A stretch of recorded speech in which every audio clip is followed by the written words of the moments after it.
Today it's time for me to start on my seedlings, so I'm very excited and I'm trying to plant them all in one fell swoop here.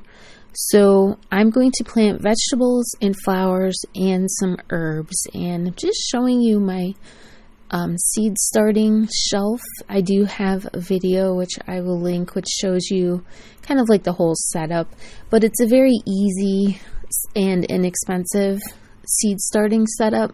So I know that you can buy like really expensive shelving and lights and all of that, but this is more of a DIY type shelf, and I have found that it works really well. I've just used it year after year, and my son Duke helped me set this up, and it has just worked super well, and it's very adaptable if I need to change anything. So here I'm going to start out with some deep cups, and also this year for the last several weeks I've been saving like takeout containers and things, so I like to plant seeds in deeper containers, and that way the seedlings can grow and I don't have to like super quickly transplant them. They can develop like better root systems. So for me personally, I do like to use some of these deeper containers and taller like solo cups. And then also my son Duke printed me some like 3D printed self-watering seed starting planters, so I'm using those as well. So the very first thing I am going to plant are some tomatoes, and I grow year from year the Abe Lincoln tomatoes, and that's an heirloom variety. So I just collect seed from the actual tomato, and then I've been using that year after year for several years now. But it is definitely my favorite variety. It's kind of a mix between like a beefsteak tomato and almost like a Roma tomato. So they're not huge, but they're not small either. I would say it's almost like your classic perfect tomato. But the thing I love about it is they're very reliable. If I plant like 5 seeds, I'll get 5 plants. So I find that they're very reliable sprouters. And then also when I plant them in the garden, I just don't tend to lose any plants. For me, it's pretty amazing. So next I'm going to plant red peppers, and I should say bell peppers. So I got this assortment at my store. I make like stir fry chicken that's like with bell peppers and black pepper, really good. So I was making that for dinner. So I get this like assortment of peppers, and I decided to just keep the seeds from each one of these, and that's what I'm going to go ahead and plant right now. So I'm doing the yellow seeds, and then also they're called stoplight peppers, and I'm going to do the yellow and then the orange and then the red, and I'm going to hold on to the rest of these seeds, and hopefully this will work out. So this is just a bit of an experiment, but these are such sweet bell peppers, and I just love them so much, so I'm just going to give this a try.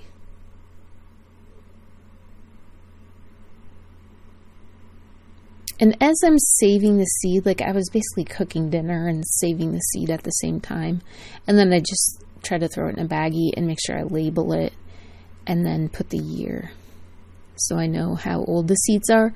But honestly, I don't worry too much about like how old seeds are, because even though I know it can affect the germination, I'm totally willing to try it anyway. I feel like seeds do last for a long time, or at least they can.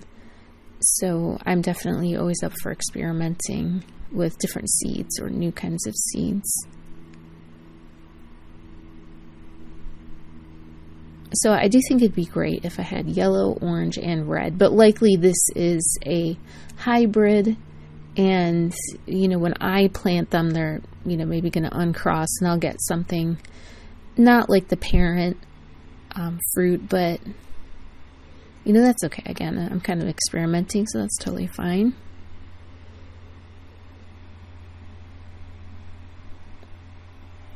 But you can see I'm planting several in each container here.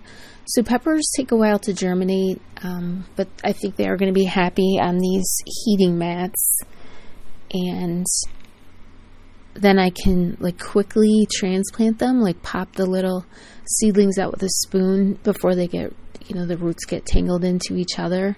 So I don't mind planting like quite a few in just like one container. And then this one is the red peppers.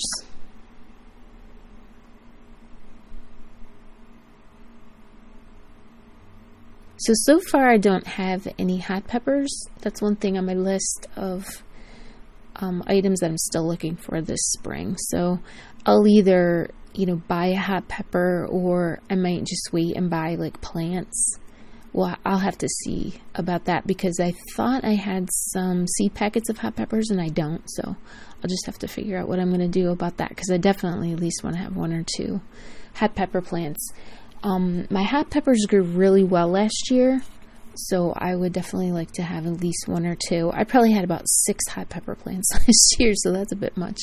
We didn't eat all of those, so I think 1 or 2 would be great.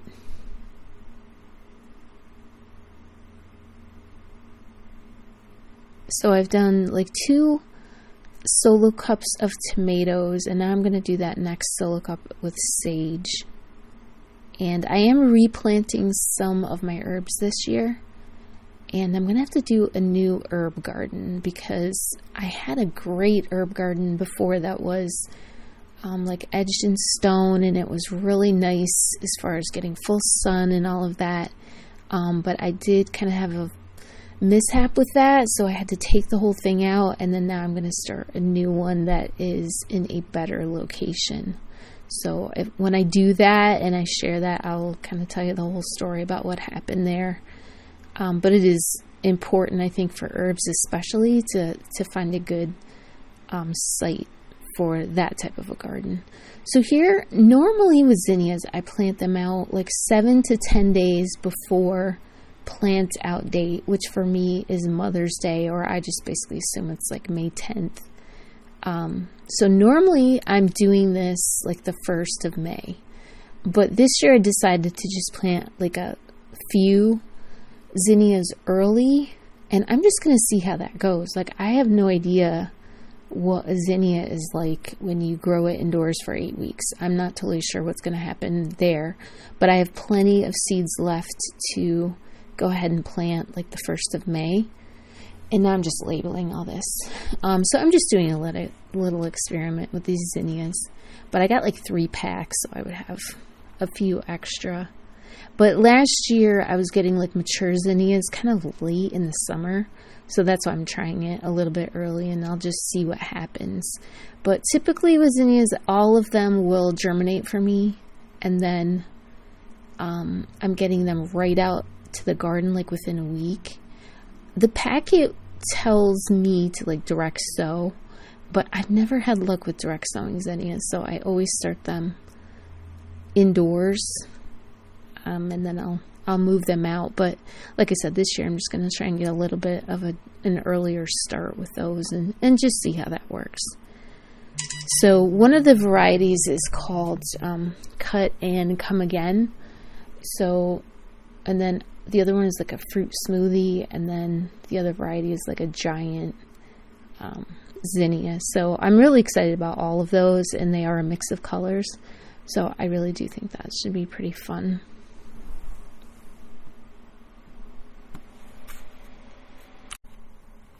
So this is my indoor seed starting area, but I also have an outdoor like pop-up greenhouse.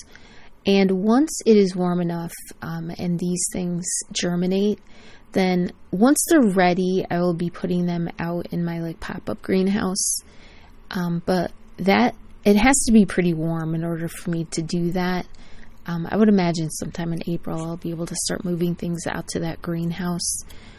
And like this time of year, I'm basically, I've been working in it, but I kind of get new things for it and spruce it up and everything. So I'll be showing that to you. But it is a great place for me to go from these seed starting mats to things germinating, and then I can start transplanting things and spreading them out in the greenhouse, because the greenhouse I have plenty of room for everything. And even on these shelves, like I could be cramming them a lot more full than this. And once things start sprouting up, I do tend to like move them to their own cups. So then I have to start kind of cramming things in a little bit more. And that works really well, honestly. In this little seed starting area. I don't feel like I need more than this shelf. This is just one of those like $10 or $20 plastic shelves. And then I have 2 heat mats. I have one on this bottom shelf. And this is in my garage, by the way. I have one on my bottom shelf and then nothing on the second shelf. And then the third shelf, I have another heat mat. So basically, I only have 2 heat mats. But the truth is, once things sprout, I tend to move them off of the heat mat. Unless it's something like tomatoes or peppers, where I will sometimes leave them there for longer. But it just depends on how the weather is outside. But this area, years ago, I used to actually wrap the whole thing in like plastic wrap to get like a really, a greenhouse type atmosphere. But I'll show you, I do something different now to kind of get that same effect, and I'll show you how to do that.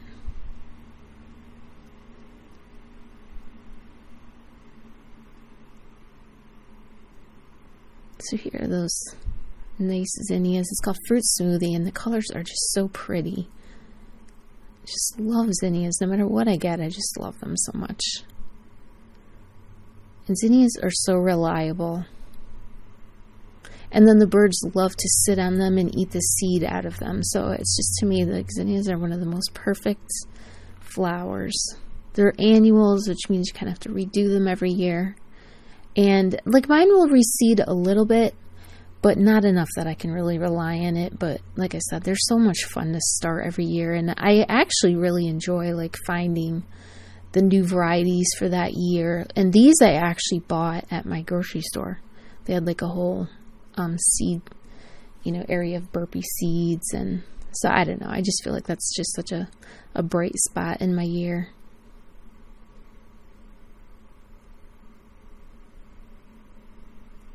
I always like to have things that are super reliable, and for me, it just makes it more fun. So I'm not so stressed about, is it going to work? Is it going to come up? All of that. So it's kind of fun. So I'm doing some beans. So typically, you're told to plant peas and beans like directly into the garden. So I am going to do the peas directly in the garden, but I do want to just try a few beans. I probably have 10 packs of, I think they're Blue Lake green beans. And so I'm just going to try a few indoors and see if I can't be more meticulous about getting plants and then putting them exactly where I want them, that kind of a thing. So I'm just going to do that and just see how it turns out. So I'm just putting here 2 or 3 in this cup. And then, like I said, I have plenty left for direct sowing into the garden.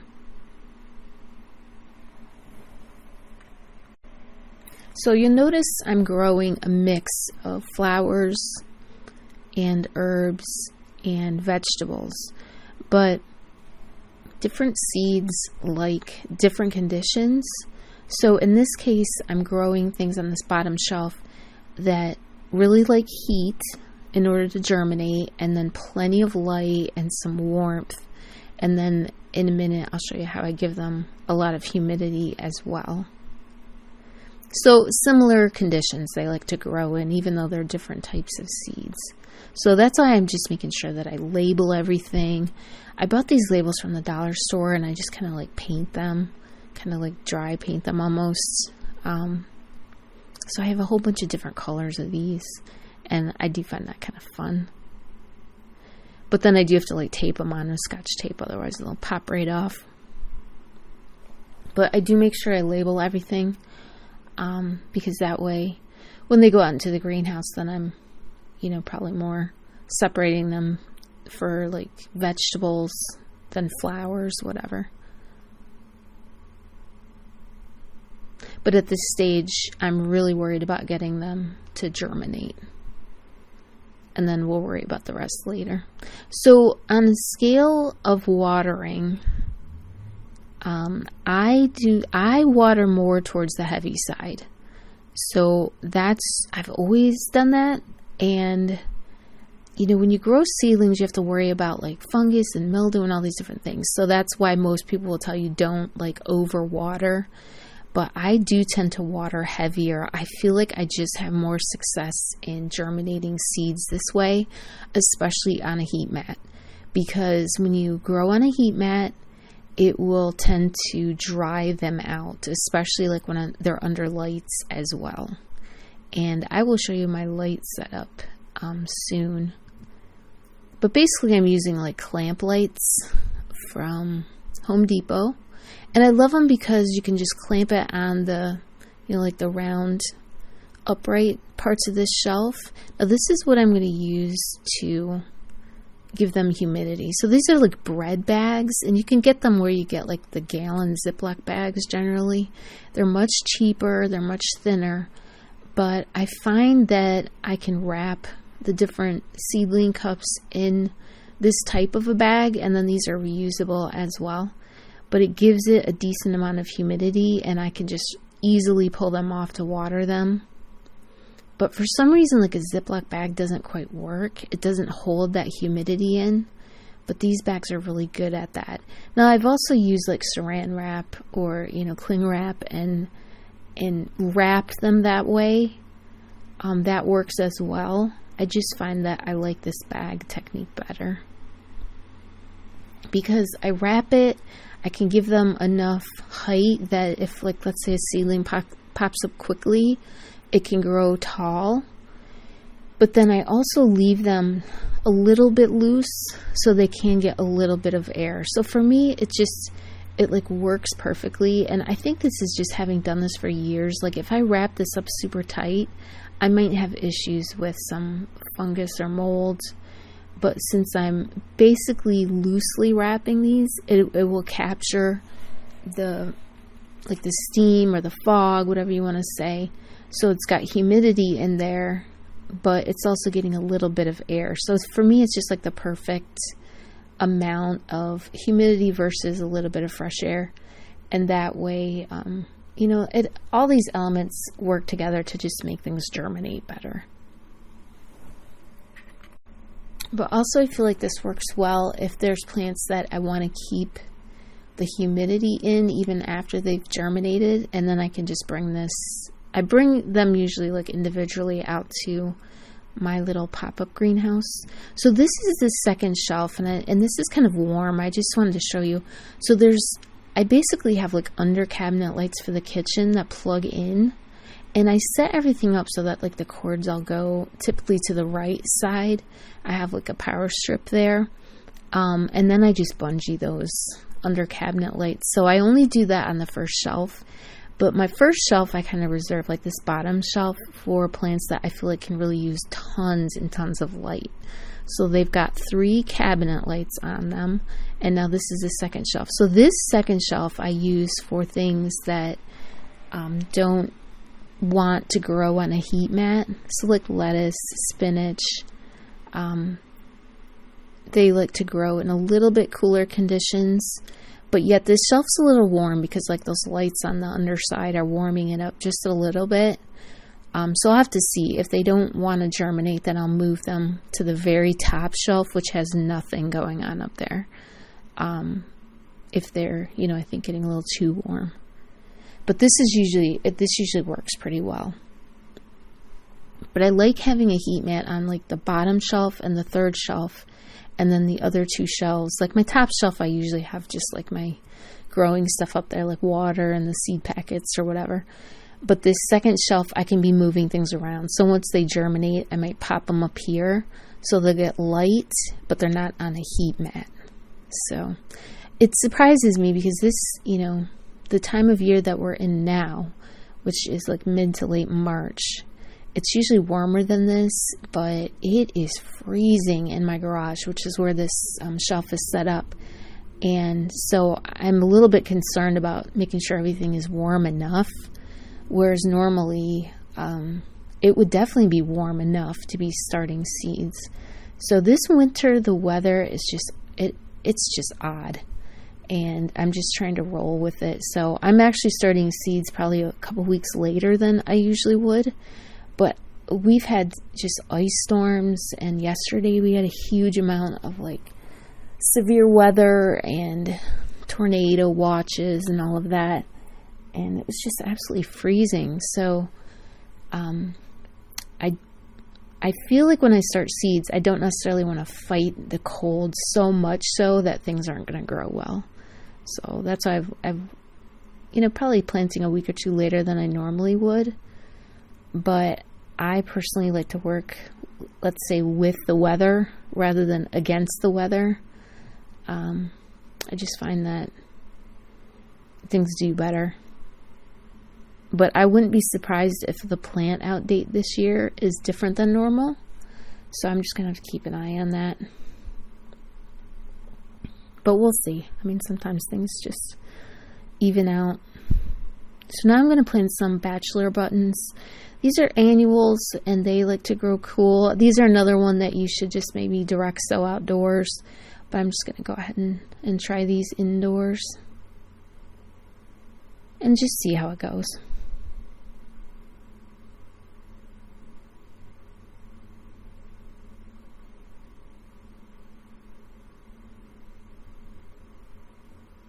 So I'm trying to cover everything with dirt. I tried to cover them, but if I don't get it 100%, I'm not going to worry too much about it. So obviously the seed packs will tell you 1/2 inch deep, 1/4 inch deep, and 1/8 of an inch deep, whatever. So I do try to follow that to a point. But if I have little seeds, I will plant them almost on the top and just do the very slightest amount of dirt and then just water them really well. And in those little seeds, I try to keep spraying them and keep them moist.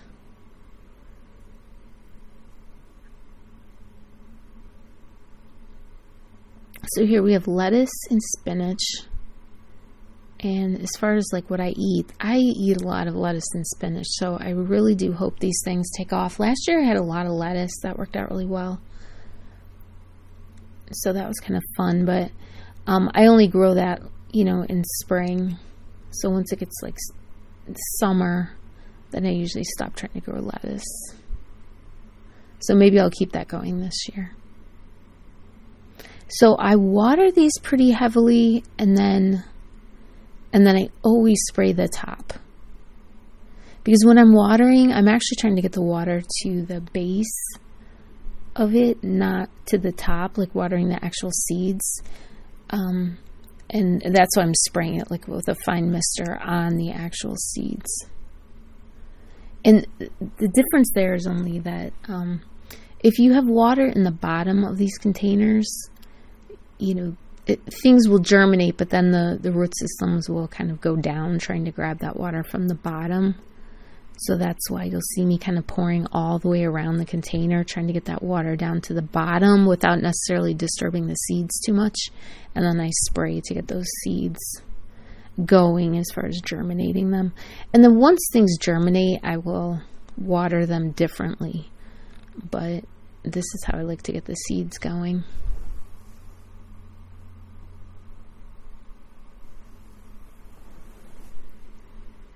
And it's funny because once seeds start germinating, it's like so much, I'm going to say so much work. It's like so much happens all at once. So I do try to restrain myself as far as like growing. Like last year, I think I had 35 tomato plants, and it was a lot. And planting them out in the yard, that was something else too, because I just had so many tomatoes, and all of those plants survived, and they were pumping on tomatoes like all season long. It was incredible. But this year that I'm trying to restrain myself on the tomatoes.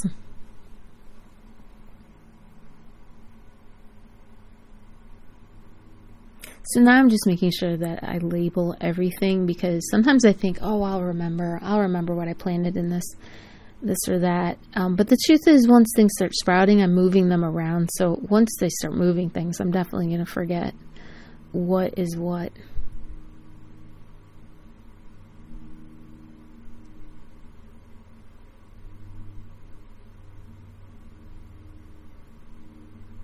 Okay, so now I am planting impatiens. And Impatiens, once they pop up, this is like mixed colors and it's a dwarf variety, which I'm not sure what that even means. I don't think I've ever planted a dwarf variety unless I didn't notice it. But I do like the mixed color with Impatiens. So once they start popping up, then I will put them in individual cups, and I like to just put them around my patio. So it would have to be a little bit warm to do that. But then when I have them all in individual cups, I like spread them out around like my patio windowsill. And then they grow really well like that. So I'm hoping that all of these germinate.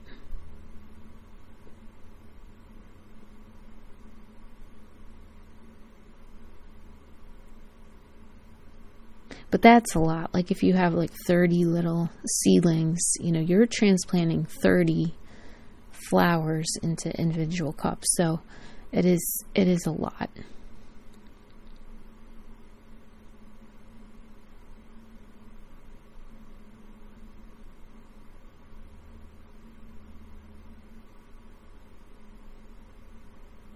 But I love this container. So this is from the bakery. This is like turnovers were in this container, and when I planted this today, I thought, I love these containers where, first of all, you don't have to pay for them. I love that.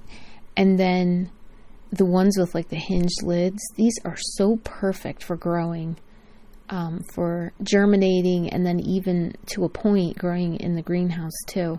So I decided I'm getting my son some more turnovers because this is perfect.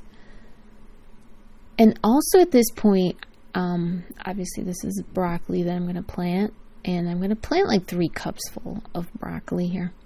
But at this point in the year, I also start saving my milk. Like I have gallons of milk, and I start saving those gallon containers because those are what I will use in the actual greenhouse. And I also have a greenhouse video that shows last year I had to do the plastic over again on it. And I don't know if I can link 2 videos, but that one is probably one of the first ones on my channel here. So now I'm planting thyme, and you see these teeny tiny little seeds. So I'm going to plant, several in each of these containers. These are like little salsa jars. We eat a lot of salsa at my house. So I went and pulled these out of the recycling because I kind of ran out of containers. So this, I think, is perfect.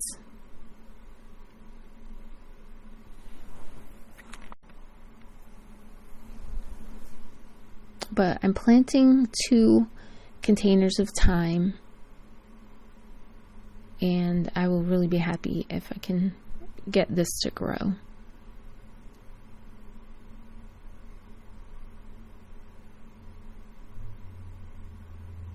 So at this point in time, I have in the yard, I have mint, which I've been trying to pull out forever, and it keeps coming back. Mint is super invasive. So I have that. I think it's like a maybe spearmint. I'm not sure which kind of mint it is, but it does smell really good in the garden. But I have that, and then I also have a lot of oregano, and then the other, and I have parsley too. But I do want to replant like new parsley this year as well. That's kind of on my wish list. I had probably 4 different things that I think I missed as far as buying seed and everything. So anyway, parsley is one of those. So I'm going to replant some parsley, maybe directly outside or directly in the greenhouse. We'll have to see. But I still have some parsley growing in the yard too. And then parsley is great because you can collect so much seed from that. It's incredible. So I have like 1 giant pack of seed that I've collected from my parsley plants in like years past. But oregano, I absolutely love that. So I would like to get some of these other herbs back, and then I'm going to be, like I said, doing like a special herb garden.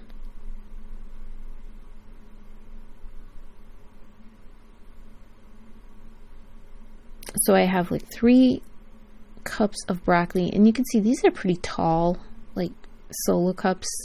So I'm hoping that this will encourage like the roots to grow until I can get at them and transplant them. And then last year, one of my big projects was to grow carnations and sweet William. And so I'm just planting, like I had just like seeds left in the bottom of the pack from last year. So I'm going to go ahead and plant those. And I've already looked out in the yard. Like we had a foot or two of snow all winter long. And then we've had ice storms on top of that and everything. But anyhow, now our yard is clear. So I went and looked, and all of those seedlings are all over the place of sweet William and carnations. So I'm really excited about what that's going to look like this year. I wasn't sure what was going to make it through this like really difficult winter, but I was so thrilled. There's like little seedlings everywhere, so really excited about that. So I'll update you on how all these different plants are germinating. And then this year I'm going to do a lot of garden planning and kind of creating and revamping a lot of the garden. So I think you'll really enjoy that, and we'll have fun doing that together. So thank you so much.